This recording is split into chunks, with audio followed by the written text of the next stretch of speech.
We're back with John Baker on the eve of spring training, because I do this show with my buddy Shay Hansen, and we should have contacted you like a month ago. We contact you and say, Brian, we got to do it now. I mean, you're out of here. Yeah, I'm leaving in less than a week. Exactly. So that we'll make up for lost time. But let's go back to where, well, obviously it's Little League, but talk about your time at De La Salle. I mean, what do you remember? Shay has some specific questions, but just okay. I mean, this is not quite like being at Gitmo or under investigation, but I have some tough questions here. Maybe I've heard he's a tough investigative reporter. Yeah.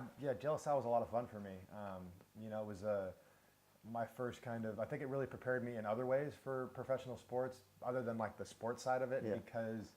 I'd gone to public school the whole time. When I went to De La Salle, I knew one other person when I got there. Right, I knew a couple kids from baseball, but not really well. Walnut Creek Intermediate. Where'd you come in from? Walnut Creek Intermediate. WCI. Okay, yeah. Walnut Creek Intermediate. Did you go to Buena Vista? And Buena Vista. I went to Buena Vista. Yeah. Okay. Yeah. Well, it's the same house. That's right. We'll talk about that. Yeah, exactly. I'll tell you later. That's the end. But yeah, exactly. Yeah. So went to WCI. Played like just local Walnut Creek Little League and sports like that, and then I ended up at De La Salle. How did you? I interrupt. What did you apply, or what made you want to go to De La Salle? It was my dad's suggestion, I think, because my brother went to Los Lomas. My brother's a musician, and they had a better music program at Los Lomas at the time, so he went to Los Lomas. But I was an athlete, so I was a good youth baseball player. Right. Wasn't never the best kid on my team, but I was always pretty good. And That had the best sports in the area. And my dad knew Bill Ross, who was the old baseball coach at De La Salle, really well. Yeah. And he had suggested, send John to De La Salle. Yeah. He'll really enjoy it. So I went to De La Salle and tried out for the freshman baseball team. Played freshman baseball and football my first year there, and I think we had 100 people try out for the baseball team. Right. Okay. Wow. Which was crazy. I'll never forget that. It was just so crazy seeing that many people trying out for like that low level of high school sports. Freshman baseball. Yeah. And then for football, I don't feel like we had a tryout for football. I feel like everybody was on the team that made it through the first couple of weeks. Well, I think anybody that doesn't throw up, anybody that can. Yeah, I mean, I couldn't do it. I mean, seriously, if you can do the conditioning, then you're in. Yeah. So I will say I learned more about hard work and kind of pushing through what you think your physical limits are as a 14-year-old in the outfield there on the baseball field at De La Salle running with the football team than I've ever learned anything about training afterwards. I mean, you learn how to work so hard, and you learn how to associate your effort and hard work with your teammates and your family, which I think that's the thing that a lot of people I think miss. The people that outside of De La Salle that don't like. Yeah. They think that it's this juggernaut of a violent sports program, when in reality it's the opposite. You know, it's like people do the things that they do out of love for each other, not out of the guy next fear of getting yelled at. Yeah, it's kind of a basic principle in life. Like when, at least for me, what we try to teach our children is that you listen to the people that are talking to you when they're coming from a place of love. You ignore the people that are trying to use authority or fear to scare you into doing something. So that's I learned that kind of early on there, that the reason you want to work hard is not necessarily for personal accolades, but it's because if you can provide that example to your teammates, then it's going to be easier for you guys to achieve this common goal together. And a common goal is much more validating in sports than an individual one. And you're talking about, that was freshman football you're talking about, correct? Yeah. Exactly. And those guys, you went on to play baseball, but those guys on that freshman team were the guys that broke the Hudson streak, correct, I think? It was like Shay and those guys? Yes, Shay and Sean Edson. Vince Padilla, who was the quarterback, was our shortstop on my high school team. Nick Walsh, Patrick's little brother, was our second baseman. Yeah. He was our best player by far at De La Salle. But he played football as well. Right. Tari Callan we played with. Kevin Simon played some baseball too while we were there. So we had a lot of kind of two-sport athletes that were contributing baseball players as well. I just saw something. It goes back to Biller and those guys and the WWF. Oh, yeah. I knew this like 15 years ago that they loved the WWF, but I didn't realize that you were on the student council. You were like the commissioner. I was like Vince McMahon. Okay, tell these stories here. Well, we had I ran for student council as a senior in hopes of, I think, putting on my college applications. That was like that's what you did. That's what I realized what we did in high school is we tried to make our resumes look great for colleges, right? So I thought, okay, well, I'm going to run for student council. I have enough friends. I was friends with enough different groups of people. And one of the things I loved about De La Salle too is that I'd never found it to be a very cliquey environment. Right, Like I right. didn't have like one person or 5 people that we spent all our time with. Right. Everybody kind of was together, Sure. right? So got elected to that position on the student council, and I was in charge of running our like pep rallies, Sure. coming up with ideas. Well, being friends with all those psychos. Yeah. Well, no, tell there's, but tell them who Well, these. Dan Alexander. It's the linemen to tell you. Okay. Yeah, Dan Alexander, Chris Hesse, Biller, Dave Biller, Pegman. Ryan Pegnam. Yeah. All those 4 being the core group. Andy Gary, he was smaller though. Tag McCurdy. Yeah. You know, they all ran in this. They had their own little clique, I would say. But again, open to anybody that wanted to spend time with them. Or get thrown through a table. Or get thrown through a table. Yeah, We'll get to that. Okay. Yeah. So they were going out when it wasn't football season. They were practicing professional wrestling, and we all loved watching the WWF at the time. I remember going up to Sacramento to see it live. Was this like and the they Rock? They were talking about doing like Rock, Stone Cold. Cole, era. those guys. They were talking about doing it as a career after high school. Right. Okay. I know that Dave wrestled high school wrestling. I think Dan wrestled as well. They all wrestled probably, amateur wrestling. Yeah. So they come to me and they were talking about how they were doing like their own backyard wrestling and they were going to videotape it. I'm like, well, that doesn't sound like really safe. They're like, no, I swear, you know how they are. It's safe. It's totally safe. Okay. I'm like, we should see if we can do it like for a rally. And so that's what we were doing. We had a couple times where I got beat up as Vince McMahon. Hesse always was the one that would kick me in the stomach and give me the Stone Cold Stunner, and I have to take my bump and roll off, and then we'd have a wrestling match. Or they would just beat up whoever the mascot was. You know, one of them would dress up like, I think Andy Gary maybe, one of them would dress up like the mascot of a basketball team that we were going to play. Sure. And the wrestlers would all, put their finishing moves on in the middle of the gym. And it was successful. Okay. People Yeah. liked it. Okay. Yeah. Until homecoming, there was a girl named Maureen Benton who was friends with the same group of people, and she wanted to be a wrestler. She wanted to be a girl wrestler. So we had a whole skit devised where Dan Alexander was going to ask her to homecoming. She said no. He powerbombed her through a table, and we got in trouble because they thought we were promoting violence against women. And it's still to this day my argument that we were providing an equal opportunity. Men and women alike could unite in their enjoyment of Wrestling. fake wrestling. Exactly.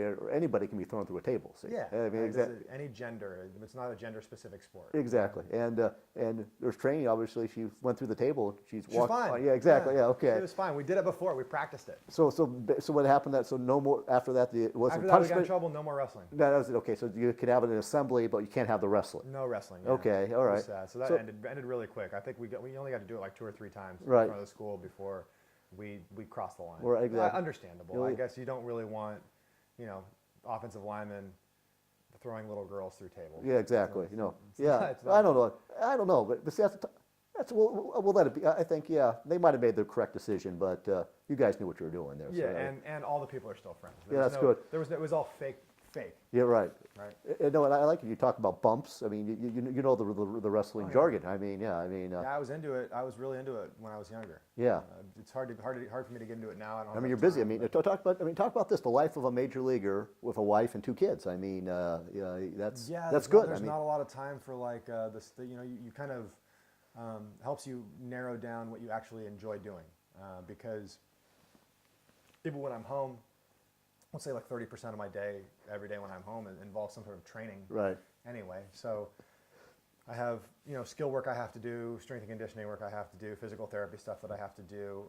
That's where you met my friend Ron Woldus the other day. Yeah. Yeah. Okay. Ran into him the other day, and when we're not doing that, we're playing with little kids, or Yeah. we're going to dance class, Yeah.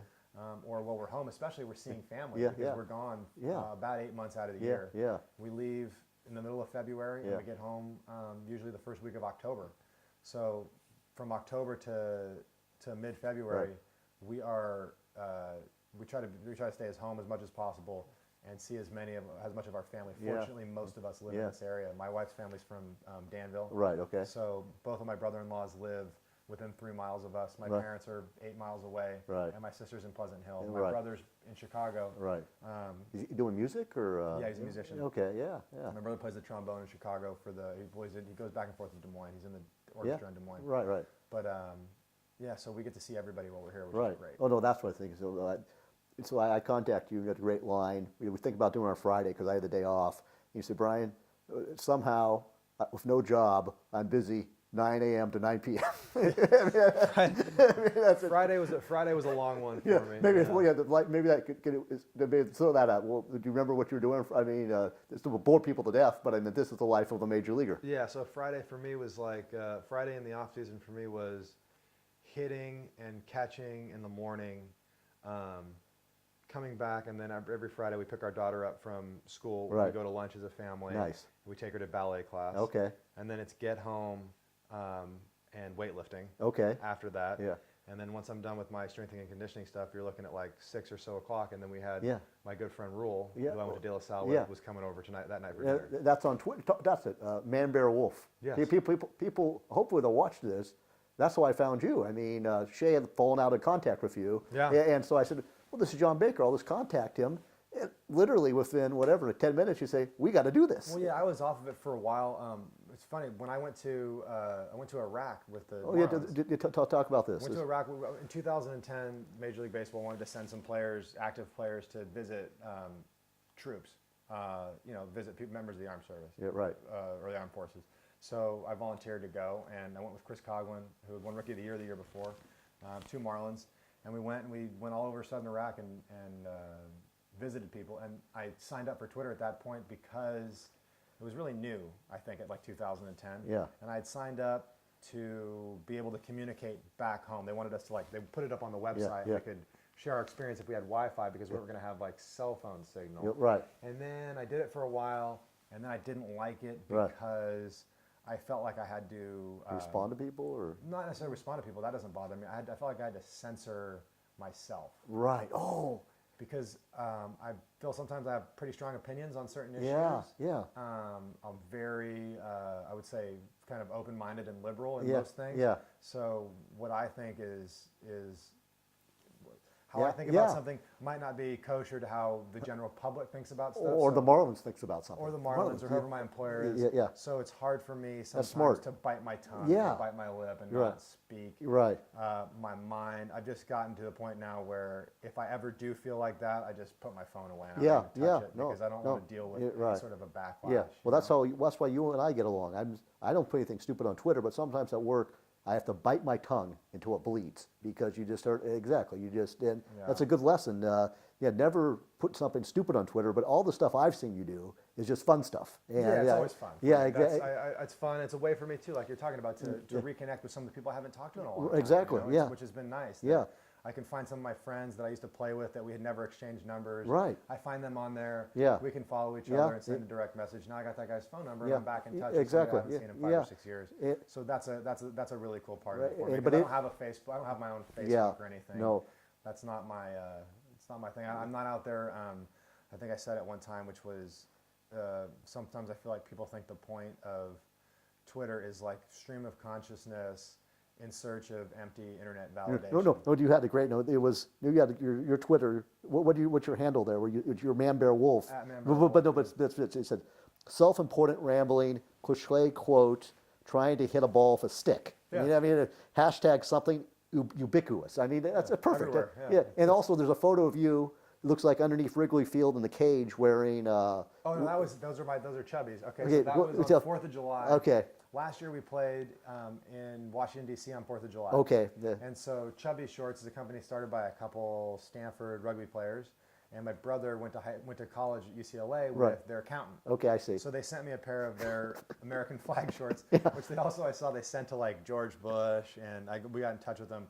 So they sent them to me. I said, well, if you send these to me, I'll wear them Yeah. at some point. And Yeah. 4th of July, I broke them out and Yeah. did batting practice in them Yeah. at Washington, D.C. Well, so you actually were on the field with those No, on. we didn't have BP on the field because we had an 11 o'clock game. But underneath, I mean, Underneath, yeah, in the batting cage. That's at the field. That's what we were hitting to get ready. And we went out that game and we played the Nationals. Jason Hamill pitched, Yeah. and we beat Tanner Rourke on 4th of July.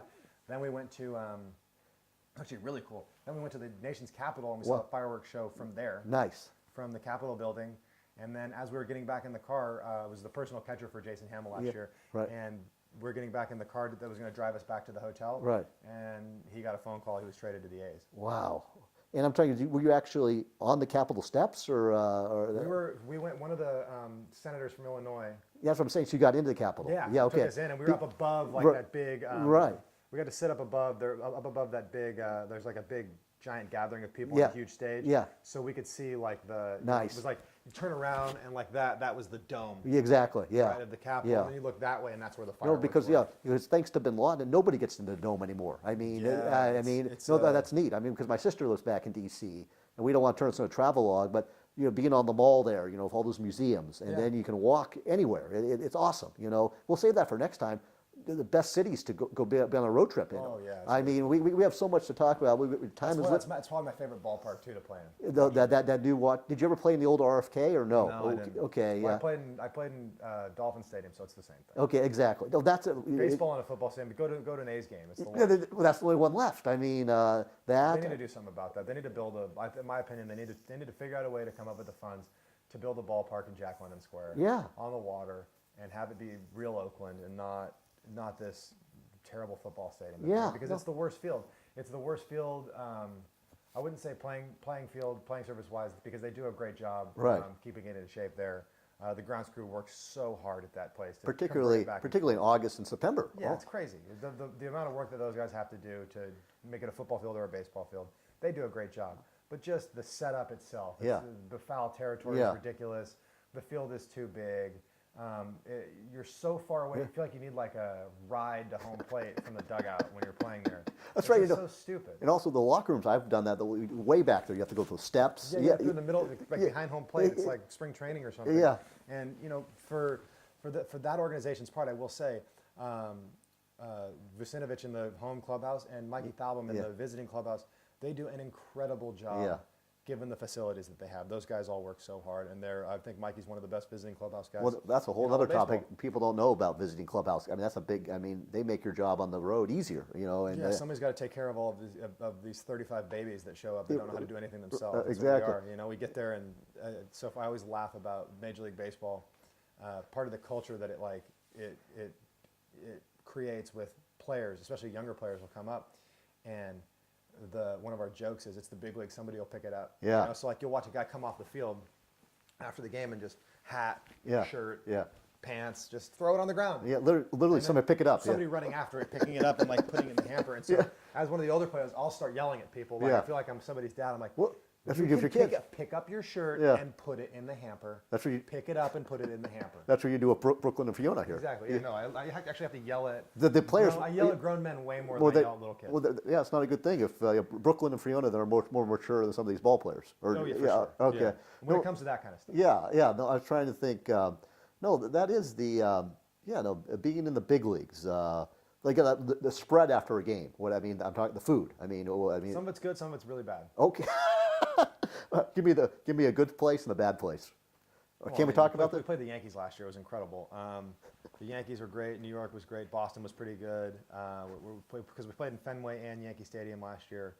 I think bad places. I'm not a huge fan of St. Louis. Well, I thought something. So the Cubs interleague played both the Red Sox and the Yankees that's awesome. at their place. That must have been awesome for you as a We fan. had a home and home at Yankee Stadium and Wrigley Field. Wow. And we were the first team to beat Masahiro Tanaka. Okay, yeah. He hadn't lost in 43 consecutive decisions. Right, yeah. Dating back to his time in In Japan. Japan, okay, yeah. So I got to play in that game. I Yeah. got a couple hits off of him. Yeah. And we were talking about, it's like we beat Mayweather. Yeah. Nobody beat this guy ever. But, I mean, he was 20-something and 0 the Yeah, year before in Japan. We handed him his first loss. I Oh, think we kind of knocked some of the we knocked some of the luster off Right. of him. No, so I could talk to you all day, John. I mean, your reference. I could go back to Mayweather, and then even Man Bear Wolf. Is that a nod to South Park? Or? Slightly, yeah. Yeah. Okay. We'll talk about that often. But let's talk about this. I mean, it's just your personality. I mean, not anybody. There's a lot of major league guys or professional athletes who I don't want to say. I don't know. They just don't get it. You get it. I mean, I think talk about that. You're a regular guy. Well, You're like Shay and I. I mean, well, first of all, I'm not a superstar, right? Yeah, sure. I've never made like the $20 million like other guys have. Right. But I also think a big part of that was that I think going to De La Salle High School Yeah. was a part of it too. You think about the basic football philosophy there, it's that, linemen win football games, right? Yeah. And they kind of take the paradigm of who the celebrity players are and they turn it around. And they realize what the backbone of a team is. I also think that I've never been the best. I've never thought that I was the best player on my own team. Okay, yeah. Right. So like I batted 7th in high school at De La Salle. That's amazing, yeah. And then I went to Cal, and I had a good sophomore year at Cal. I had a better junior year, but we had, this kind of wonderkin. Connor Jackson came in, and I beat him by 1 point for the batting title that year. Okay, that's what this is. Show people what this is. Oh yeah, that's the award for winning the batting title at Cal. So literally, 383. he hit 382. Yeah, I went 0 for 4 the last game of the season. He went 0 for 5. Okay. So I was hitting 390 or something. Yeah. And then Connor was hitting like right around the same thing. Right, He had a worse game than I did the last game of the year, and so we like backed into it. We backed into it because the other guy, the 2 guys that were ahead of us, Sam Fold and Alberto Concepcion. Some full plays in the big leagues now. Yeah, oh yeah. And is Concepcion as well, or? No, Alberto, no. Okay. But he was at SC, and Sam Fold was at Stanford. Right. And they went into the playoffs, and they did really bad. So Yeah. they were like a little bit ahead of us, and then the longer they played, they had more exposure. Right, okay. They didn't play as well. Right. And we both we had enough at bats to qualify. Yeah, So yeah. our season was done in like May, and they were done. So They were done way later. Were you like following it a little bit, or seeing how those guys were doing, or? I didn't even know. Well, no, you probably weren't even aware of it. Or, I wasn't even aware of it. Yeah, exactly. Until after the fact. Yeah. Yeah. Then I got a phone call. Hey, you won the batting title for the whole conference. Yeah. I'm like, Okay. Huh? Yeah. Awesome. Yeah. What do I get out of that? Yeah. And so I got a couple baseball bats. A Yeah. bat, Cal made me 2 bats. For, exactly. To Well, let me commemorate see it. if It I was can, crazy. Yeah. Let me see if I can grab that. I always joked that like I backed into it. Yeah. Here's this one over here. Let's see. So what's this one about? Yeah, this was Pac-10 batting champion. Yeah. So Pac-10, when there was only 10 teams, now there's 12. Yeah. Pac-10 batting champion, and this one is Robert A. Roos Award, which is what they give to the Cal themselves gives to the leading hitter, Yeah. like their That's banquet. awesome. That's all. Whoever has the highest batting average. And what is it? Is it Edwards Field? Is that where they play baseball or no? Evans Diamond. Evans. Yeah, George Wolfman Field at Evans Diamond. Okay. And have you been back recently, or? Yeah, I usually go twice a week out there Oh, to work out. Oh, okay. Yeah, twice a week. Tuesdays and Thursdays, I'm out there for a couple hours on the field. Okay, cool. See, I had no idea. So I was thinking, have you been? You're there a lot. That's where you There do all the time. Oh, yeah. I go out and do some baseball stuff out. I always feel like it's good to be outdoors when you're practicing Yeah. baseball. No, stuff. because also I don't know how to break it. Mike Velasquez. Yeah, Mike's there. Exactly. He's at Every once in a while, I'll see him. He's never out on the baseball. No, field, he's up at the high performance no, center. the Simpson Center that he helped design. Yeah. And Crazy. no, talk about that. Talk about that. I mean, that's nice. The Simpson. Yeah, well, they've done incredible work. I mean, I think that they've got the right person there, Mike, in charge. And, Yeah. He was a strength coach at De La Salle when I was there. Yeah. And kind of his freakish size intimidated people, but he's kind of a paradox in that he's such a smart guy. You wouldn't realize that when you look and see him. Yeah. He kind of looks like he looked like especially when he was younger and he Yeah. was really big and Yeah. muscular. No, I had this meathead paradigm, Yeah, yeah. right? But he's not at all. Oh, He's a really bright guy. regular he's really guy. smart, and Yeah. he's great. Yeah. In fact, that's why I talked to Mike probably about 3 weeks ago, and that's going to lead to maybe Maurice Drew today. I was down, down here in Danville, San Ramon, Doherty Valley, and it was Nate Kenyon. Yeah. And tell people who Nate Kenyon is. He played at De La Salle. He trained you a little Football. bit. Yeah, no, he trained me in he's really good training people in like kind of speed and conditioning. Yeah. So 2 years ago, I went out and worked with him a bunch. Okay. Yeah. Oh. He got to yell at me and make me run, which was really weird because he was younger than me when we were in high school. And then he's telling me to like do sprints now. Right. Well, he stands on the side. I want to turn him and say, "Dude, you're younger than me. You run with us. Right. You're gonna make me run till I throw up. Sure. Well, you watch with a stopwatch and a whistle. you know? Right. Do you think he could still do the run, maybe, or no? Or maybe that's why it's a stopwatch. I think that if he practiced, he could do it. I mean, Yeah. he knows what he's talking Yeah, about. maybe we should so- joke around, but that is, I mean, he is. I've seen all these kids there down at Doherty Valley today. I mean, he's doing great. He's doing great. I mean, and no, I'm just joking about all that. Maybe that's how we wrap up here, because you keep playing. I mean, if Megan and the kids, they're with you, so that's good. I mean, keep Yeah. playing as long as you can. And Oh, I will. No, I mean, I'll play until the day when I can't get a job, and then when I can't get a job, I know it's time to move on. I Yeah. mean, every moment, I tell people this all the time, but every moment, I spent so much time in the minor leagues that I told myself when I got called up that same kind of day, the only promise I made myself is that I wasn't going to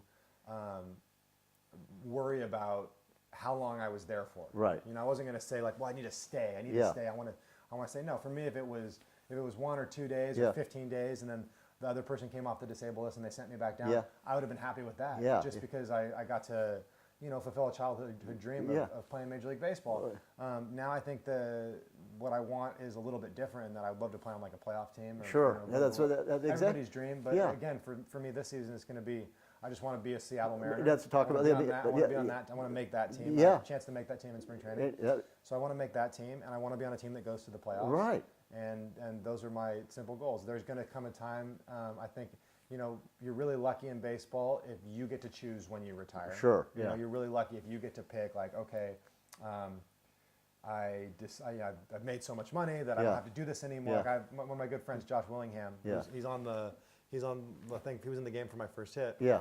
I talked to him. He retired, and he played for the A's for a while. Yeah. He retired. He had a major league offer with the Cardinals. Yeah. You know, but he said no to a Oh, couple actually- $1 million, and He actually said no, and he moved on with his life. Or, yeah, he moved on. He wants to hunt, and he owns Yeah. a big hunting Yeah. preserve in Alabama. and Right. That's what he's going to do. Yeah. But most of us don't get to. Yeah. You know, we don't get to make that choice. Right. I understand that for me, it'll be somebody else will be telling me. Sure. And they'll be telling me by not telling me that there's no interest and no offer. Right. Like after the season with the Cubs, I had a couple, a couple opportunities. I got Right. to pick. Yeah. And I you'll- imagine at some point I won't get to pick it all. There'll Right. be one, and Right. then I imagine there'll just be none one year. Can you share what were the other teams, or no? Probably you chose the Mariners. What other teams were involved? You probably don't There was know. interest from like the Braves and Right. from the Padres Yeah. again. But for me, looking at the teams, the chance of making the team, the chance of Also the West Coast maybe too. Or yeah, no? the chance of being in the playoffs. I mean, that plays a factor, but we'll go anywhere. That seemed like the best fit and the best opportunity. Yeah, absolutely. Yeah, they've got the best pitching staff in baseball. Yeah. They've added all these guys to hit, and they just need a little bit more, I think, veteran presence. And that's you. Yeah, and I I'm a good liaison between players and coaching staff and pitchers Yeah. and the rest of the players Yeah, because absolutely. I spend so much time with pitchers. And And now all- I can say too, I can always tell guys like, hey, you want to show you guys how to throw that pitch, or I mean, you know, I definitely have a better ERA than you do. Yeah. That's that's Wendell. That's exactly you as a catcher now. You have exactly people that didn't see the first part. You pitching that perfect inning there for the Cubs. Yeah, you have the best. I'll have to use that on Felix Hernandez. Like the first time I make a mound meeting, I'll have to go, well, you know, listen. Yeah, listen, dude. You As might a have. guy with a 0 ERA, Exactly. you might want to take what I have to say a little bit Yeah, more seriously no, than yeah, everybody else. absolutely. And well, maybe in the Mariners watch this. I mean, because there is a sense of your presence. I mean, you're good in the community. You're good in the clubhouse. You're a left-handed bat, correct? I mean, no, there's a spot for you there in Seattle. And I was talking with Shea about this. I mean, how many the Mariners come to town like 3 times? Well, I think maybe 5 times. 4 against. I don't know if they because they play the National League West this year in interleague play. Okay. So I don't know if the Mariners go and play the Giants or the Giants go to Seattle. Right. Okay. But if I think it would be 4 trips to Oakland. Wow. Okay. So and hopefully one to San Francisco. That'd be 5 times. well, so that's it. We'll wrap on this. So and also because Shea big timed us today. I mean. Yeah, he went to Hawaii. Well, exactly. Yeah. So that's okay. So we'll show up in Oakland and see you. But I can't. Anything else you want to add before you wrap No, up, I Joe? would say he big timed the weather too. Yeah, well, that's also it was pouring What rain. timing. Yeah, exactly. No, so yeah, you haven't seen Shea in years, but Shea's pretty smart. Oh yeah, no, he's a smart guy. Clearly, he's in Hawaii and we're in the rain. Exactly. That's okay. But you're headed for Arizona. Heading for Arizona. Okay. Yeah. All right, John. We'll be I'm trying to down. think. Anything I can't. I can't thank you enough. I mean, this was a wonderful no, day. it was a lot of fun. Okay, you got it. Okay. We'll do it again. We'll do it again when I'm back again. You got it. Okay. Thank you. Yeah, that's You're awesome. welcome, Brian. Cool.